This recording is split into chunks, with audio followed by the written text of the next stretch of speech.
Good morning and welcome to Sunday Mornings with Maba. So, good morning, Master. Good morning, Venerables.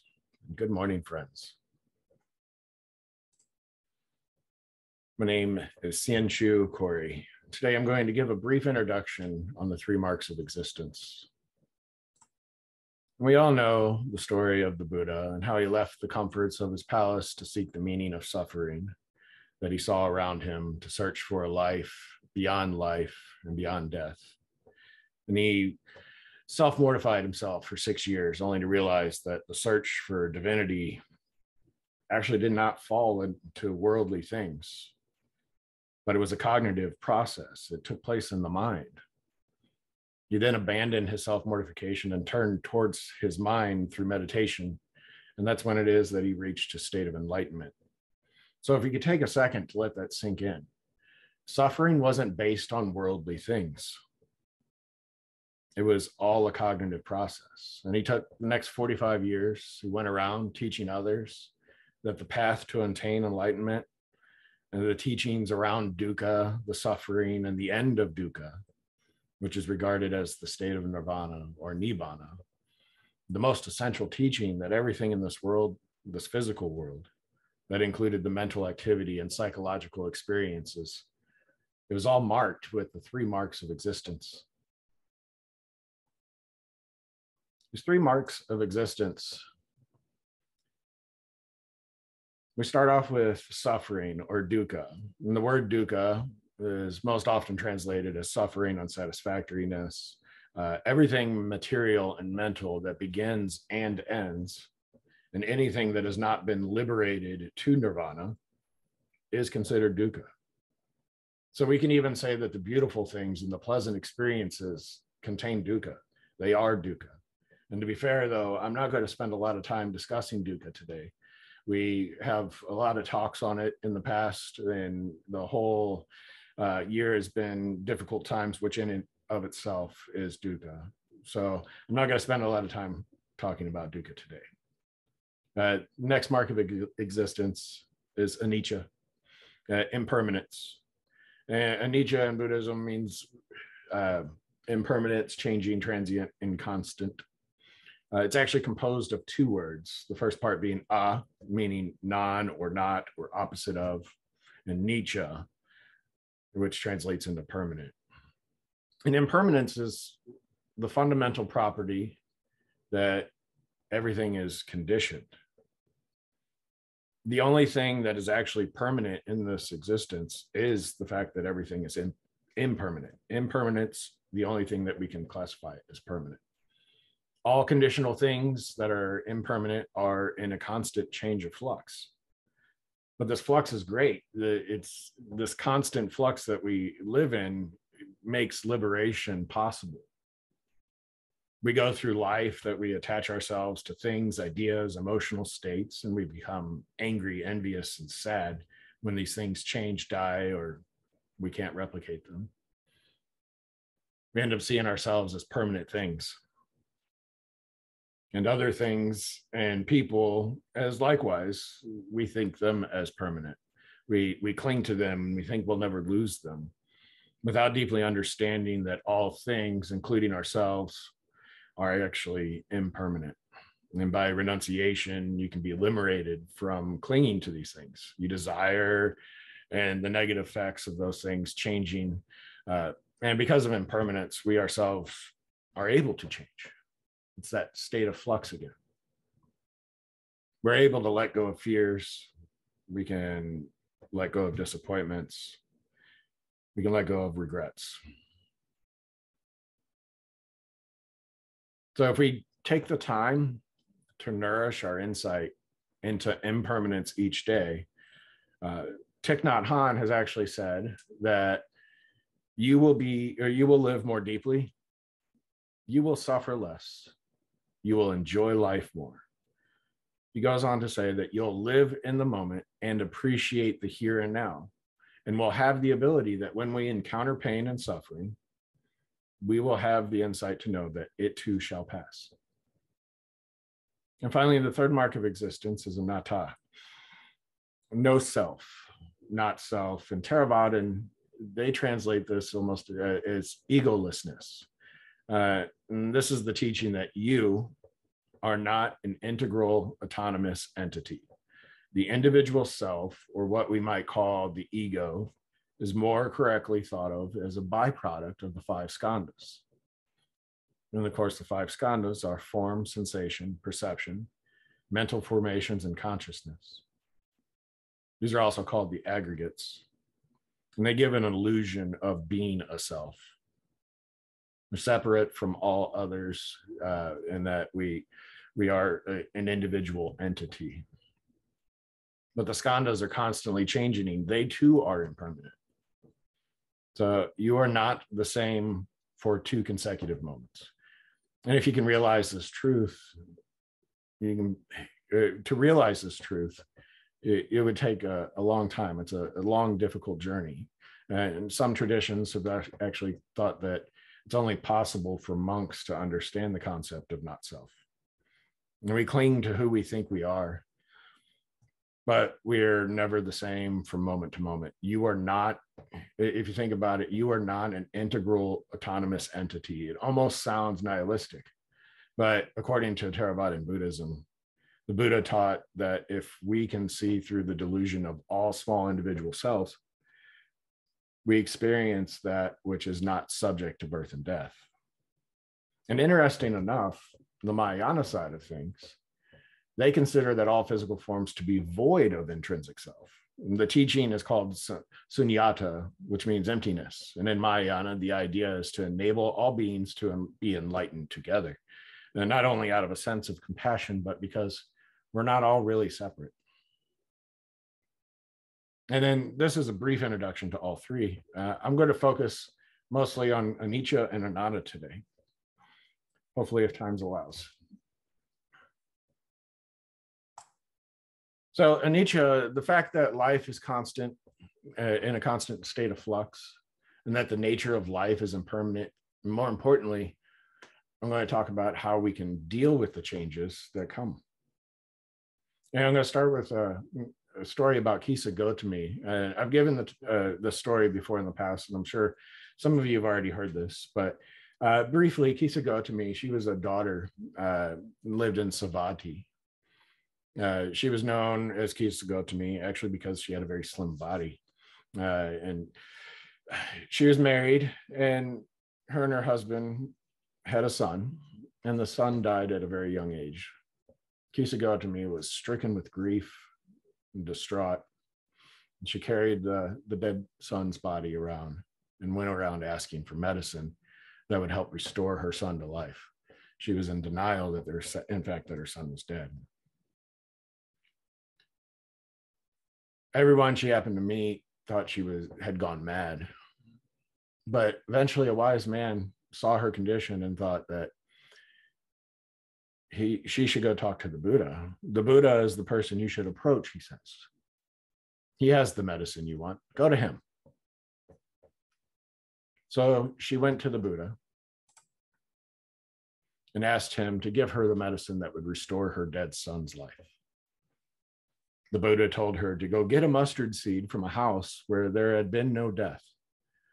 So carrying her dead son, Kisa Gotami went from house to house with the request of one mustard seed, the cheapest of all spices. Everyone was graciously willing to help her, but she could not find a single house that death had not occurred. It was then that she realized that hers was not the only family that experienced death of a loved one, and that actually there were more people dead than there are living. As she realized this, her attitude towards her dead son changed. She no longer was attached to her dead son's body. She left the corpse in the woods and returned to the Buddha and reported that she found no house where death had not occurred. And the Buddha said to her, "Gotami, you thought that you were the only one who had lost your son. As you now realize, death comes to all beings. Before their desire are satiated, death takes them away." And hearing this, Kisa Gotami fully realized impermanence, unsatisfactoriness.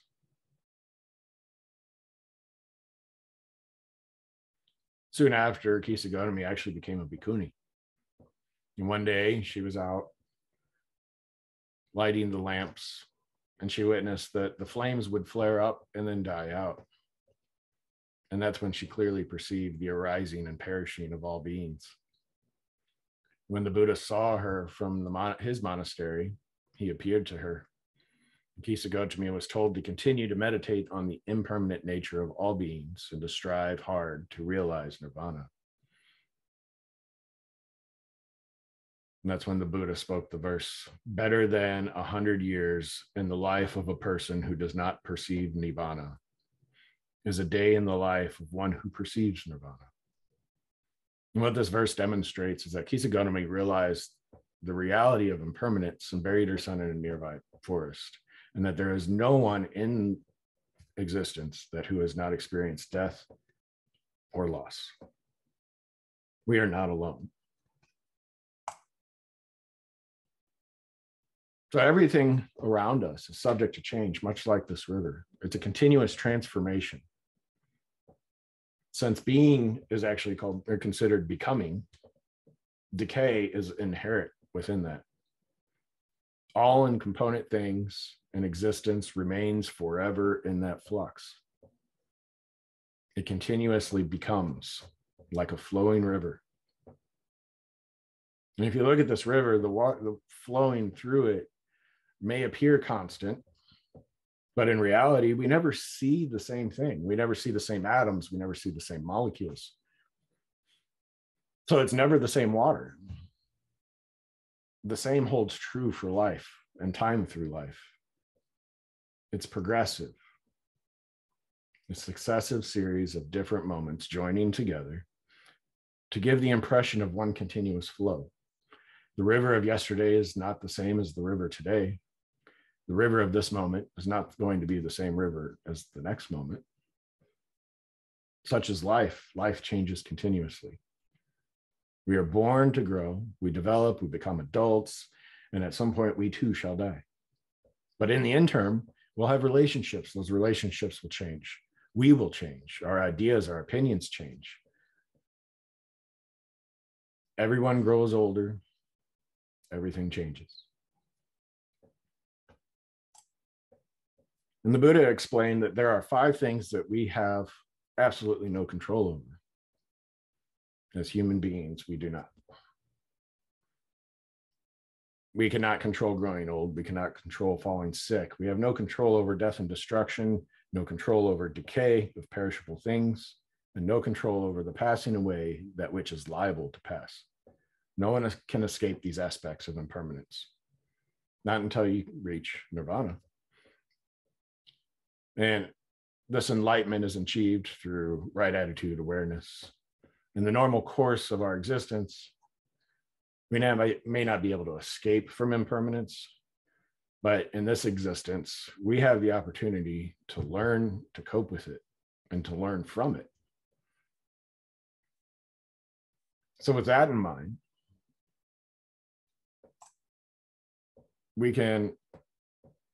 here are a few things that we get to embrace through life's changes. We can acknowledge that the change. We can start by acknowledging the change. The Buddha says that all conditioned things are impermanent. When we see this wisdom, one turns away from suffering. Most of us are desperately trying to prevent change from happening because we fear the unknown. But this change is going to be inevitable at some point. We need to develop the mindset that allows us to let things happen when they unfold, instead of approaching change from a place of denial and resistance. And the last talk I gave in-depth reasoning why resistance is a multiplier for suffering.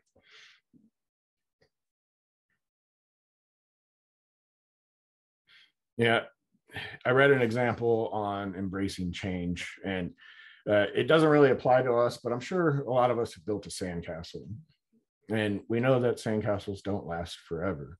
The example that was given was building a sandcastle on the beach, and you spend a lot of time creating the sandcastle.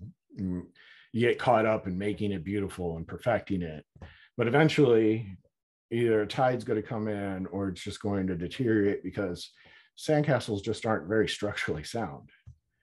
But we cultivated the awareness knowing this as we built it. In most cases, the change happens quickly and at any time.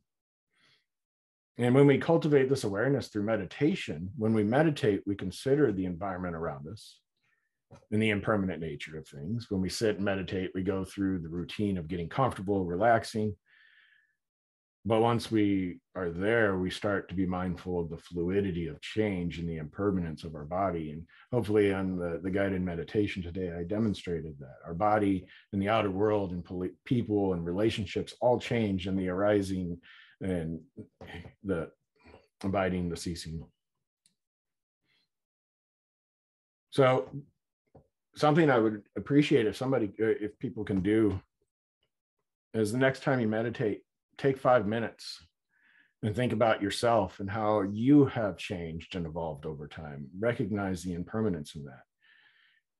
Maybe look at the challenges that you've encountered in the past and how they came to be and how they are no longer a thing. Or maybe look at the challenges that you're encountering now. And then you can take that and you can move outward, thinking of a close one, maybe a sibling or a spouse or a parent, and how they've changed over time and how you've watched them grow and age much like you have. Or how your relationship with your spouse, your parents, or siblings, or children even evolved. And then you can move further out and contemplate on friends, evolve on any of the hardships that they have faced.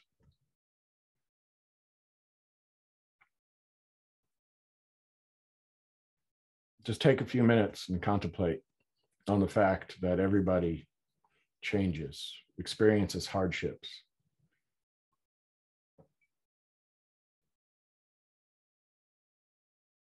Something else to consider when you take the few minutes to do that is at any moment in time, a death is occurring in someone's family. But at the exact same moment, someone else's family in the planet is welcoming a new life into this world along the same path. If someone has lost their job or lost their fortune or their savings, someone else has gotten a raise or landed a job after being unemployed for a while. If someone is getting divorced, or there's somebody getting married or experiencing love for the first time. Same time, for every terminal diagnosis, there's a miraculous recovery happening somewhere else. So when you meditate on these scenarios, you can understand that there is change, there is impermanence in this world, there's anicca. And if any of these fortunate things, or if you happen to not stumble upon any of these unfortunate things, you should be thankful. And be there for those people who have experienced unfortunate situations. And if you are somebody who is going through an unfortunate situation, you can rest assured that you're going to get through it and that you're not the only one. This meditation would only take 5 minutes. You could do it just before you go to sleep. And one thing to change our mind is through mantras. And if we tell ourselves within a few minutes before we go to sleep, or maybe while we're out on a walk around through nature, around the block, while you're taking the animals out for a walk, you can start to develop transformative insights and help understand and embrace the impermanent nature of our lives. Another thing that we can do is practice non-attachment. And in the Buddha's words, the root of suffering is attachment. Non-attachment is a very important part of understanding Buddhism. It's very easy to understand non-attachment. Specifically, when we think about loved ones or a spouse or family member, non-attachment kind of gets confused as like not caring, not loving. But that's not the type of non-attachment that we talk about in Buddhism. You can think of it as it has less to do with what you own or hold dear to you and more on how those things or people hold on to you. So we hold on to things in an effort so that we can find happiness, or we hold on to things because they're comforting to us, or we're afraid to let them go. Because of this, we suffer, and because of this, others suffer. It expands outward.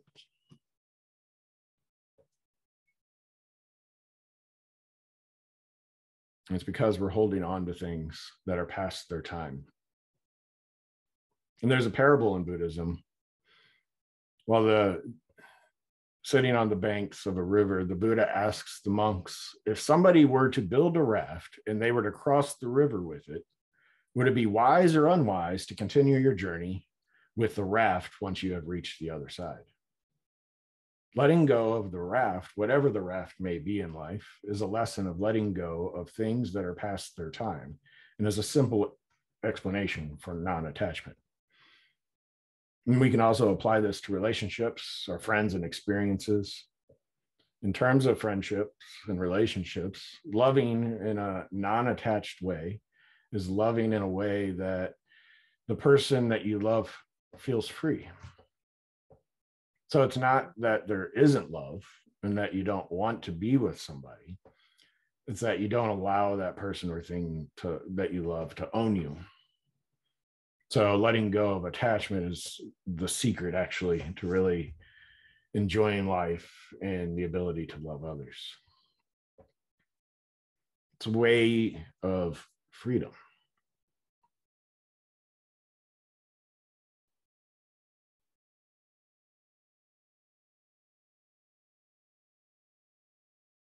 We can also apply this to goals and milestones that we set in our lives. It's not goals or milestones that are generally the problem. It's how we go about those goals or milestones. I know I'm guilty of completely allowing them to own me, and it becomes unhealthy. It's completely appropriate to have these goals and have these visions that you have of your career and various phases of your life. And there's nothing wrong with any of that. Problem starts when you become trapped by those things. Having goals is great, as long as you understand those goals are also impermanent. You work towards them, you either are going to accomplish them or something's going to change and it's not going to work out. And that's where we can apply the wisdom of adaptability. The moment life presents you with something new, you can adapt to it and create a new goal because that original goal didn't work out.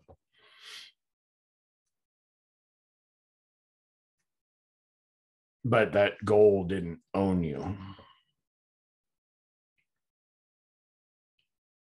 You have the ability to use goals and things like that as a tool for yourself, and not to make them a burden that makes life more difficult. And the reason I mention this is to point out that once we realize we don't have any control over aspects of our life, we can understand detachment and accept its impermanent nature. Additionally, we are also open to change, willing to take risks and lead healthier lives by making right choices.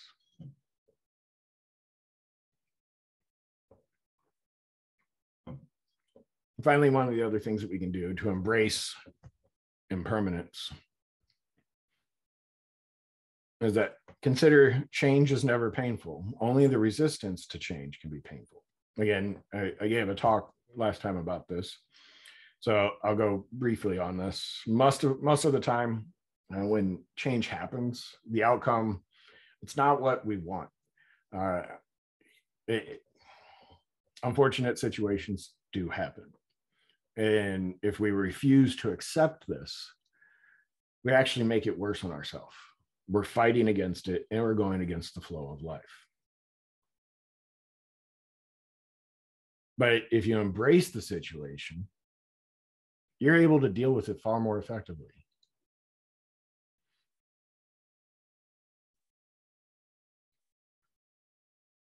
Yeah, my wife found a new job. She was working nights at her old job. I never got to see her. And she just recently got a new job, probably about 6 months ago. It brought her back to day shift. We got to spend more time together. I was excited for it. But then she decided that she's going to go back to school. And now it's sad because now she's going to work and going to school, and then basically coming home, doing some homework and going to bed. So I was back into a position of not seeing her. But I saw it as an opportunity to embrace this change. I want to see her succeed. I want to see her do very well to get her graduate's degree. And not only am I practicing non-attachment, I'm allowing her to feel free to do what she wants. I'm taking the opportunity to, embrace the change. I'm doing more around the house so that she doesn't have to worry about it.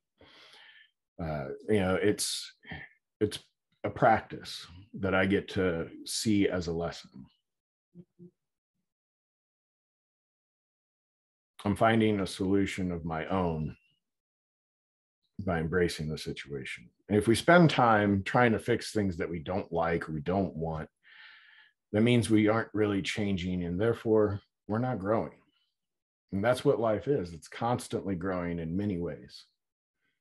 One of the objects of understanding impermanence is accepting it. Change and loss no longer become our enemy, and it becomes our teacher. At its core, change pushes you to become a better person. And whenever you undergo change in your development, while it may not seem like it at the time, these events offer us lessons that get to shape our future. If you allow changes, you allow impermanence, you allow anicca, it'll make you more flexible. It can make you more innovative and more aware. Impermanence, anicca, is only scary if you allow it to be, if you make it that way.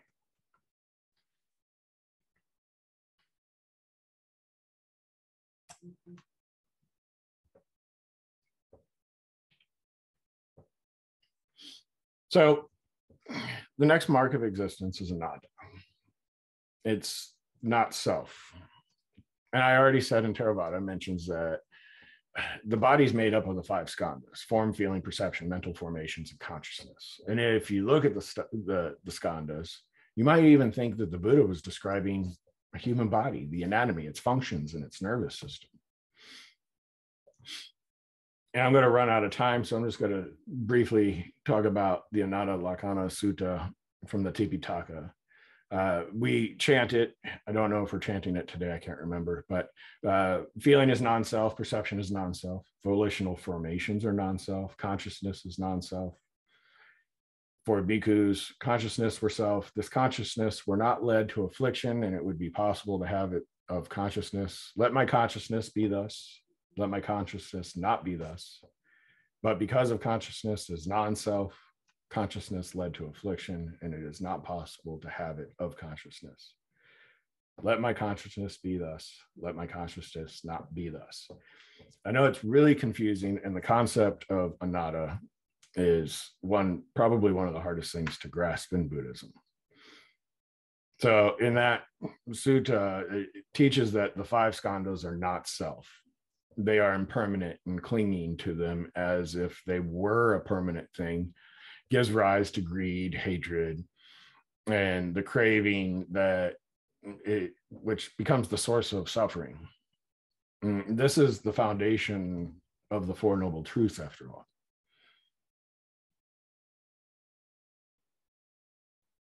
And the basic teaching of this is accepted by all schools of Buddhism. Mahayana Buddhism just takes it a step further. It teaches that all phenomenon are without self-essence, also known as sunyata, or emptiness, voidness. But what is it empty of? It's often misunderstood. We hear empty and we think it doesn't exist. You see an empty glass, you think nothing's in it. Nothing can exist in it. but this isn't the case.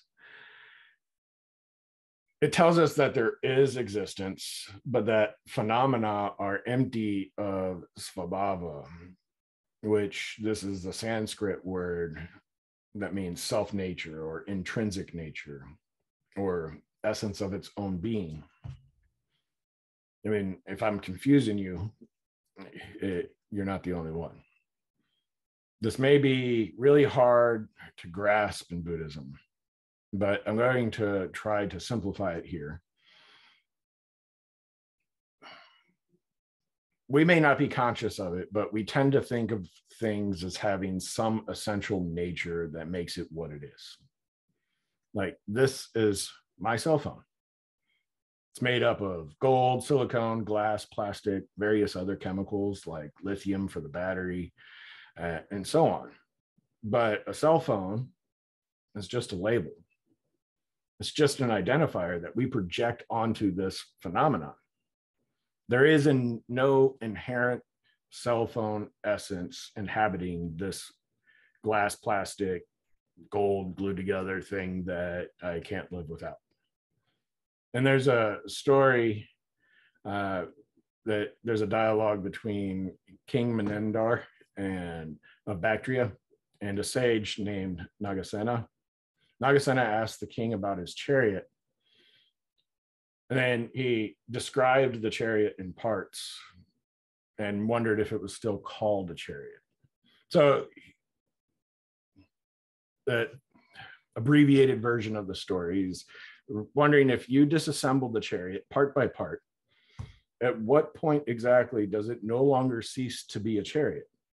And of course, this becomes subjective, because I'm sure some of us know somebody who has a car in their garage that's in a bunch of parts, but they still say, I have a 67 Nova. So this is,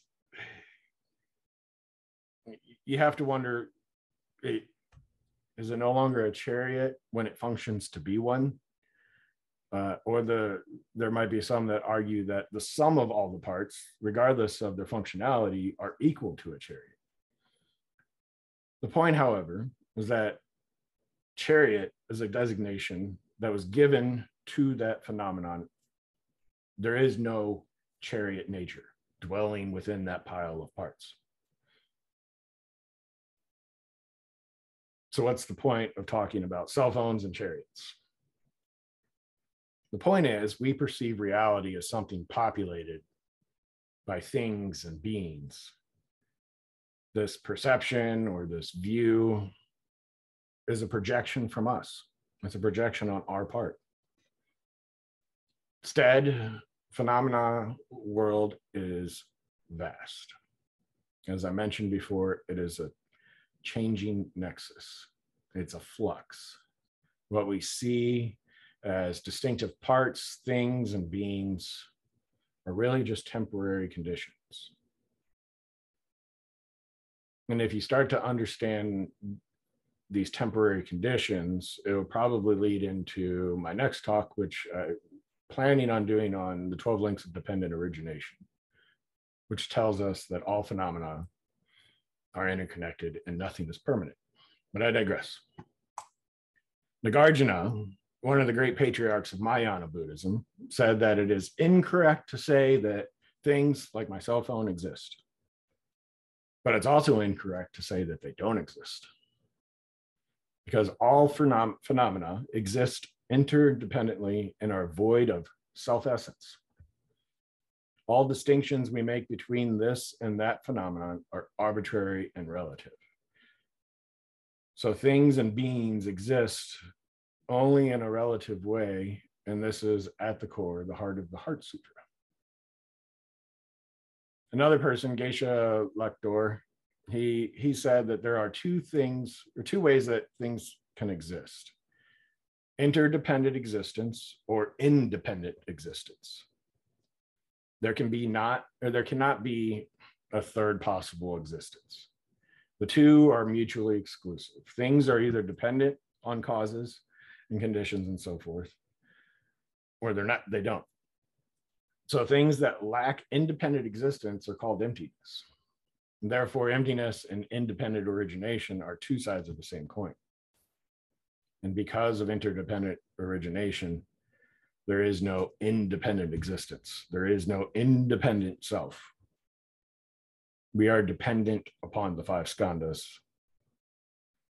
which are impermanent themselves. They are changing. They are in a constant state of flux. So I'll just finish this by saying, remember, the most essential thing, the most essential teaching is that everything in this physical world, everything in our mental activity, all psychological experiences, these are all marked with these three marks of existence.